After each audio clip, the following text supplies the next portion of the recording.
Yeah, it's cool to contact your politician, like with an email and a phone call, which doesn't do anything. But we need to be coming out and showing the public that as a unionized workforce, we're fighting for the greater good. Which side are you on? Which side are you on? Got a bunch of folks hanging out with us in the chat. Jada says, good morning, Union siblings, sending love and solidarity from Central Florida. Thank you. Electrobuzz, very cool name. Gus says, if folks haven't read Work Won't Love You Back and Worked Over are two great books about how doing meaningful work might actually make things worse. The value of the work is used as a stand-in for wages. Yeah, I think that can be the case sometimes. And we've actually talked to Sarah Jaffe on the show a couple times over the years. Big fan of her work. Next Generation Carriers says, city letter carriers are organizing a rally to protect federal workers in Naples, Florida, rallying and delivering a petition to the offices of Congressman Byron Donalds and Senator Rick Scott on June the 4th. So folks have some time to plan for that. If you are over in Naples, Florida, plan to hang out with the letter carriers over there. Ziggy says the Sesame Street Union merch is delightful. S is for solidarity. Electrobuzz says I would wear that shirt. I was also just absolutely demolished in the chat because I misidentified the puppet that was behind our guest. I said it was Bert. It was actually Ernie, according to Gus and others in the chat. Quirky Geek Girl says, also pointed out that she has an inchworm on the sign, and letter U is over her other shoulder, and Elmo is on her calendar. So, yeah, big fan of Sesame Street over there. Steve says, I've worked with puppeteers here in Atlanta. One has worked on Sesame Street. Very cool. Steve, if you'll remember, is a union stagehand over in Atlanta. Appreciate you tuning in. Let's see. Brandon said, or there was some conversation about overtime and stuff like that. True American said, my post office didn't do the Stamp Out Hunger Food Drive. That's a bummer. My post office did. I was actually, I'm surprised every year because now that I'm thinking about it, they've done this every year, but I always get surprised because my letter carrier, presumably through the post office, drops off a bag for me and a letter reminding me of it. Do you get those letters for the Stamp Out Hunger Food Drive? You know what? I did not this year. Oh, wow. I do typically, but this year I did not.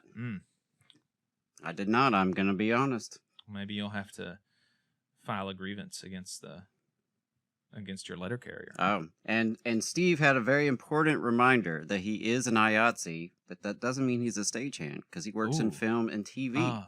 Just remember, we're not all stagehands in IATSE. IATSE has a lot of folks. That's right. All sorts of folks. The behind-the-scenes entertainment folks. All the kind of people behind the scenes making entertainment happen. I'm just getting corrected left and right today. Yeah, stop being so wrong today. You know? Spreading fake news. Brandon said, sounds like, responding to the conversation that we had at the start of the show, Brandon said, sounds like politicians in your state are reacting to laws passed in other states. For example, we have a ballot initiative to end qualified immunity for police in Ohio. That would be very cool. We don't have ballot initiatives here in Alabama, unfortunately. And in many states, particularly in the South, we lack the ability to do a ballot initiative. So it's always cool, like when we see Missouri, right? Because it's a rare state in the South that can actually do things like directly vote on raising the minimum wage or expanding Medicaid or legalizing cannabis or any of the other things that people in other states get to vote on, but we don't because of various reasons, right? But it doesn't seem very fair. Yeah. Yeah. Brandon says, seems obvious to me this isn't about protecting workers or else they would be passing laws to protect construction workers and nurses who typically experience more violence on the job than police. Yeah. Or pizza delivery drivers. Palace Rill says, I personally believe no job should require workers to work longer than 10 hours, presumably a day, you mean, and 40 hours a week. And yeah, I think that we should, I think that there should be more disincentivization of work over 40 hours a week. I think that overtime should be increased to like double time or something. I actually think we should reduce the working out week, the work hours of the week. I think 40 hours. I mean, we've been stuck at 40 hours for many decades now. Yeah, we can do 32 hours a week. Everything over that is time and a half, and everything over 40 is double time. That'll be my compromise. I'd settle for that. Yeah. So yeah, there you go. I mean, and it's worth noting that the labor movement was pushing for a 30-hour work week in the 1930s and came really close. Yep. You know, there was widespread unemployment during the Great Depression, and that was one of the ways to address it, right? Was we reduced the work week and spread the work around more. Instead of just working some people to the ground, spread the work. We got a caller on the line, this one from a 617 area code. 617 area code, what's your name? Where are you calling from? Hey, this is John Murphy. I'm calling from Naples, Florida. I'm a city letter carrier. John from Naples, Florida. Doesn't sound like you're from Florida to me, but go ahead. Yeah, I'm originally from Boston. So oh, real? I the can tell. NALC. I had no idea. But yeah, no, sorry. Yeah. Go ahead, John. All right, so the city letter carriers are federal workers, but our union, the NALC, likes to pretend that we're separate for some reason. So there's all these attacks happening on federal workers, right? And our union's like, hey, call your politician, email your politician. It's all individual actions. And moving forward, workers are going to see the retirement benefits, right? The proposals are moving federal workers retirement benefits from a high 3 to a high 5, which is a pay cut, to get rid of the supplemental early retirement benefit and all these other draconian measures. And down here in Florida, we're calling our politicians and we're not getting anything back. So our coworkers are like, hey, what else can we do? Right. And this is probably happening throughout the country, right? People are wondering, what else can we do? And we need to start practicing collective action. So we have collectively organized ourselves into doing a rally on June 4th after work, 4:30 p.m. Eastern Standard Time, at the Senator Rick Scott's office and our Congressman Byron Donaldson. We're going to deliver a petition that they both sign on to. HR 70 for the House, and Senate is Senate Resolution 147. And then we're also going to urge them to oppose any drastic federal reforms. These are our benefits. We should not be giving our money to the billionaire class. So I'm urging other people to unite with other federal workers. We're all in this together. It doesn't matter if you're a city carrier or a rural carrier, but we need to unite with the TSA workers.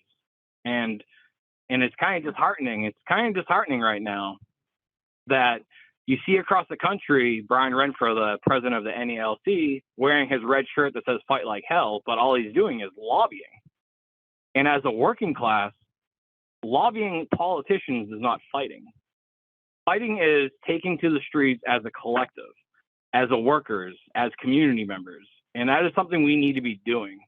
And we need to be doing this. And I sent an email to my branch president this morning at 7 a.m. like, hey, we're doing this, and we're going to bring a motion to our union meeting next week for our branch to endorse this action. We didn't wait. We're not waiting for our branch leadership. And I said this to Brian Renfro to his face. Like, this is a failure of leadership on the labor movement and on our union leadership for not mobilizing us. We knew, like, anyone that has a conscious or any type of leadership role knew Trump was going to get elected. And this is not a surprise that he's attacking us. And we should be already on the offense, but we're playing defense. As the news came out yesterday with the court overturning the pause on federal workers being fired or losing the collective bargaining rights from Trump. We're just playing defense. So on June 4th, if there's any postal workers or any federal workers in Southwest Florida, please reach out to me, nextgenerationcarriers@gmail.com. This is not just the city letter carriers fight. This is everyone's fight. And we need to be building a movement. We need to put the movement back into labor. Like, it's I don't know. Hey, 5 seconds. Just wanted to say that this is only possible because of our donors. If you want to see more of this, then consider donating yourself at tvlr.fm/donate. I don't know what else to say other than, like, the future is bleak for us if we don't actually start mobilizing. And yeah, it's cool to contact your politician, like, with an email that probably ends up in a spam folder because of their software, and a phone call, which doesn't do anything. But we need to be coming out into the public and showing the public that as a unionized workforce, we're fighting for the greater good. And that is how we get the non-union workers to start standing with the unionized workers when we do days of actions. If we're not fighting for the greater good, the non-union workforce won't really stand with us. We need to be fighting to advance the entire labor movement, non-union and union. So I'm hoping other federal workers, and also mostly city carriers I'm speaking to, just put aside their anger towards Brian Renfro and actually start organizing in their branches, inside their offices. And don't wait for union leadership to fight for us. Like, we cannot rely on the suits and ties that got us into this mess to get us out of this mess.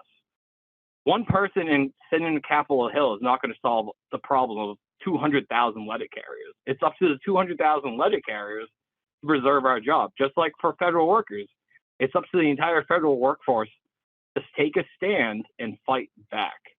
So yeah, I'm just calling in because there's so much bad news. We talk about this. We've been talking about this in our office. It's like, since COVID, there's been not one good news for letter carriers. Like, we got beat down during COVID. We got beat down during the contract. And on the shop floor, management's coming after us with spying on us. They're just coming after us. And our union is not providing us with good news. But the good news is the union is the members, and the members are activated now, right? Like, we saw it with a historic vote no on the tentative agreement, the contract.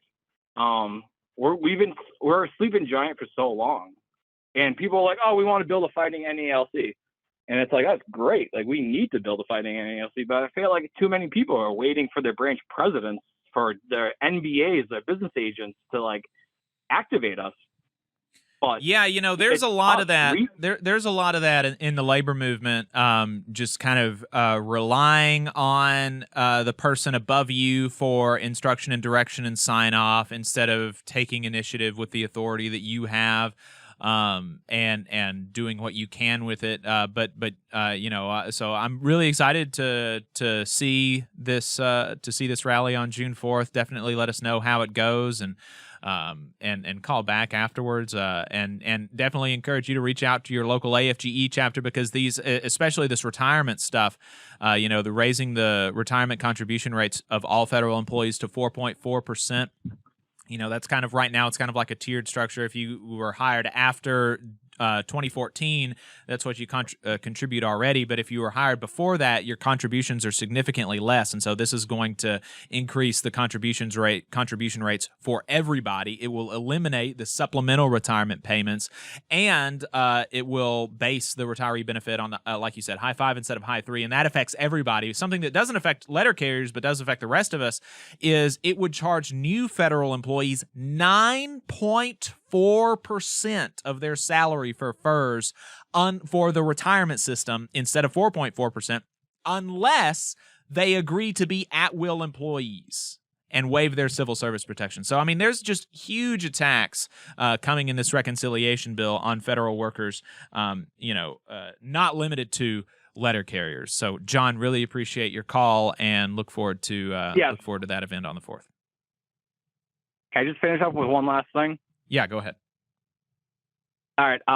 For anyone in the red states, the conservative Republican Party have the majority, so they also have the power to stop these attacks. And this is why on June 4th we're mobilizing. We just need to get a couple of these conservatives, the Republicans, to falter, to stand with the workers, and these proposals will just go in the recycling bin, so hopefully the trash, and not become a Senate bill and a House bill. So if you're in a red state or a swing state, please talk to your coworkers about mobilizing. Even if there's 3 people signing a petition to deliver it to to your politician's office, to your senators or congressperson, like, do that and take a photo, post it. Like, don't be defeated that this is going to happen. We are in a moment where we could unite and fight and win. So there is good news, but it's kind of a little bit of good news that we could fight back. Right. So, Appreciate it, John. Yeah. Thanks, John. Thank you. All right. Yeah. I really appreciated that call. And I just want to echo a couple sentiments, which is that everyone can take some form of action. Whoever you are, wherever you're listening from, there's something you can do to try to make a difference, whatever that looks like. And I would encourage you to do it collectively. Yeah. Talk to your coworkers, talk to your friends, your neighbors, right? Because all of the unions that are impacted by federal decisions need to be working together, but all of the unions, period, need to be working together. And we need to be working together with faith and community groups and others who are out there already in the streets and already taking action and talking to their politicians. We all have to be working together to, like you said, put the movement back into the labor movement. In too many areas, we are just disconnected institutions, and we're not all really pulling in the same direction. But once we do that, we really can be a force to be reckoned with. You just saw a clip from the Valley Labor Report. We are live every Saturday morning from 9:30 a.m. till 12:30 p.m. And we pride ourselves on keeping all of our content free to everybody so that we can talk to as many working folks as possible. If you support the work that we're doing, you think that it's important, you think that it's good, then consider making a monthly contribution to the project, and you can do that on our website, tvlr.fm.